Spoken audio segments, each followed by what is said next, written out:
Para celebrar el mes de octubre, Halloween, Día de Muertos y esas cosas, he vuelto con otra maldición de la MLB, o sea, del béisbol.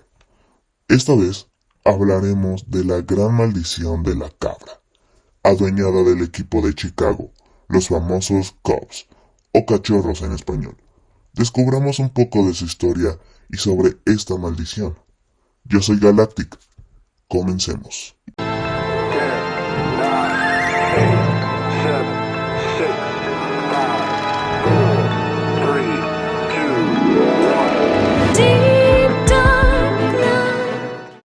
La franquicia nació en 1870 con el nombre de Chicago White Stockings y se unió a la Liga Nacional en 1876 como uno de sus equipos fundadores.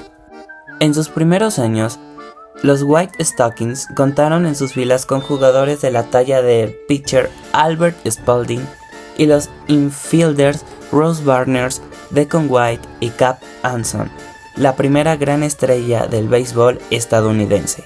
Chicago White Stockings fueron los primeros campeones de la historia de la Liga Nacional tras ganar 52 partidos y perder 14. Después ganaron los títulos de 1880, 1881 y 1882. Tras ganar la liga en 1885 y 1886, los White Stockings se enfrentaron al campeón de la American Association, los St. Louis Brown Stockings, en los que podría ser considerada una primera versión de la Serie Mundial. La serie de 1885 terminó en empate. Increíble que dos Stockings se enfrentaran. ¿Acaso ese nombre era la moda de esa época? En 1886, desafortunadamente cayó del lado del equipo de Missouri. Bueno, desafortunadamente por nuestros protagonistas, porque Missouri no creo que le haya disgustado, ¿sí? No sé ni qué sea el béisbol, hijo. Honestamente solamente conocemos la casa de cocodrilos y esas cosas. Ok. Continuemos. En 1890, el equipo cambió de nombre a Chicago Cubs. Bajo esta denominación no ganaron ningún título, y su rendimiento sobre el campo decayó paulatinamente. Finalmente, tras un récord de 59-73 en 1897, Cap Anson fue relevado de su cargo como jugador y manager del equipo. Debido a la ausencia de Anson del club después de 22 años, la prensa local empezó a referirse a los Colts como los Orphans, al quedarse huérfanos de su jugador franquicia. Dios, a estos sí que les gusta cambiar el nombre.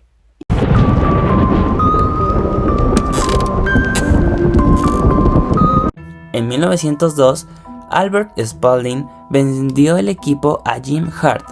El Chicago Daily News comenzó a llamar al equipo Cubs, y la franquicia adoptó ese nombre de manera oficial en 1907. Entre 1906 y 1910, bajo el mando del manager Frank Chance, los Cubs lograron 4 banderines de la Liga Nacional. En su primera participación en la Serie Mundial moderna, la de 1906, los Cubs se enfrentaron a los Chicago White Sox, en la que fue la primera eliminatoria final entre dos franquicias de una misma ciudad, y, hasta el momento, la única entre los dos equipos de béisbol de Chicago. Los Southsiders se llevaron la serie por un global de 4-2.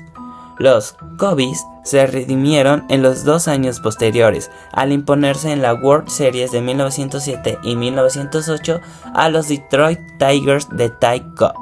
En 1910, los Cubs llegaron a la Serie Mundial, pero fueron derrotados por los Philadelphia Athletics. A principios de 1916, los Cubs fueron adquiridos por el empresario de la industria de la goma de mascar, Bill Gringley. Ese mismo año, el equipo se mudó al Wigan Park, un estadio situado en el North Side de Chicago. En 1918, los Cubs se hicieron con los servicios del pitcher Grover Cleveland Alexander. Ese año, en una temporada cortada por la participación de los Estados Unidos en la Primera Guerra Mundial, lograron su 11º banderín de la Liga Nacional. Sin embargo, cayeron en la Serie Mundial ante los Boston Red Sox.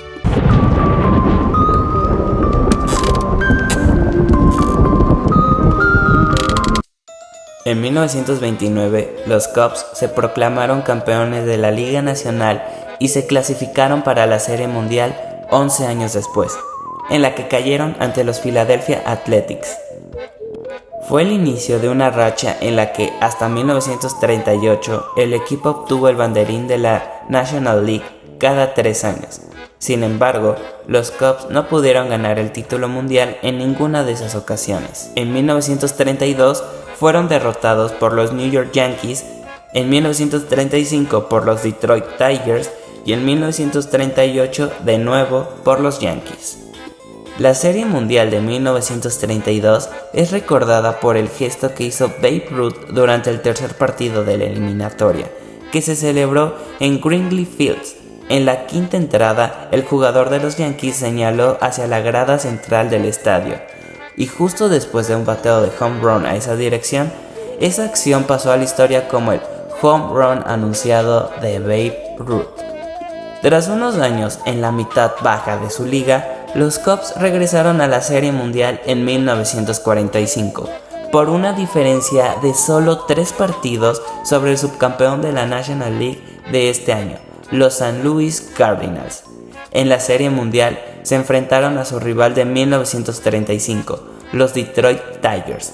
En el cuarto partido se produjo un episodio que marcó el rumbo de la franquicia durante más de 70 años. William Sianis, un aficionado de los Cubs, propietario de la taberna Billy Goat, acudió al partido acompañado de su mascota, una cabra llamada Murphy. Sianis fue obligado a abandonar Wrigley Fields debido a su olor del animal, ya que molestaba a otros espectadores. Mientras se iba, cual brujo en película de Disney, todo ofendido, Sianis dijo: "Los Cubs van a perder la serie ante los Tigers y nunca más ganarán una serie mundial". El equipo de Michigan se llevó la serie por 4-3 en el global, y así daba inicio a la maldición de la cabra. Durante las 2 primeras décadas de la maldición, los Cubs fueron uno de los peores equipos de la Liga Nacional. Entre 1947 y 1966, la franquicia del norte de Chicago solo registró una temporada con más victorias que derrotas, 82-80 en 1963. En 1969, la MLB reestructuró la competición y creó las divisiones.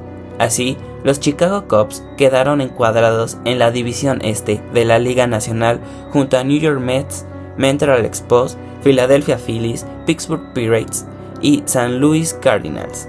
Llegados a septiembre de este año, los Cubs lideraban su división con un registro de 84-52, mientras que los Mets marcaban en un segundo lugar con un 77-55. 26 partidos de la temporada y se quedaron fuera de la primera edición de la serie de campeonato de la Liga Nacional. Eso quiso decir que los Cubs solo fueron capaces de ganar 8 de los últimos 26 partidos de la temporada. A pesar de que a principios de la década de 1970 el equipo siguió terminando sus temporadas con balance positivo, no les fue suficiente para alcanzar los playoffs. A mediados de los 70 volvieron a sumar más derrotas que victorias y se ganaron el apodo de los adorables perdedores.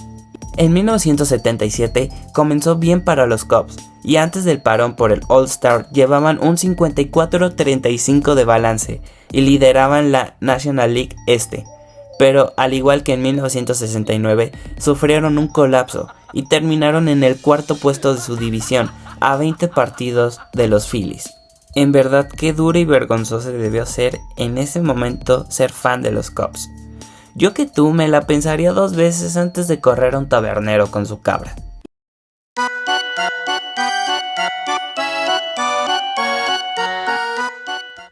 Pasaron por tantas cosas extradeportivas como su venta a Tribune Company, ser cambiado de división, perder, ilusionarse, volver a perder, volver a ilusionarse, que un fan les arruinara una serie y volver a perder, hasta que llegó el año 2016.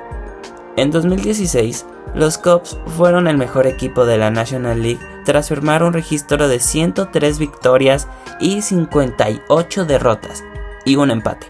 Y Kris Bryant fue nombrado MVP de la Liga Nacional en su segundo año como profesional. En playoffs, eliminaron a los San Francisco Giants y a los Dodgers en las finales de conferencia.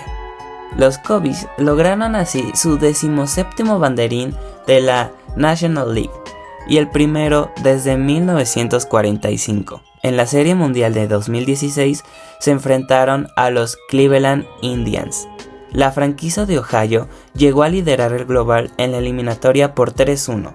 Sin embargo, los Cubs ganaron los 3 partidos siguientes para darle la vuelta a la serie y proclamarse campeones de la Serie Mundial, 108 años después.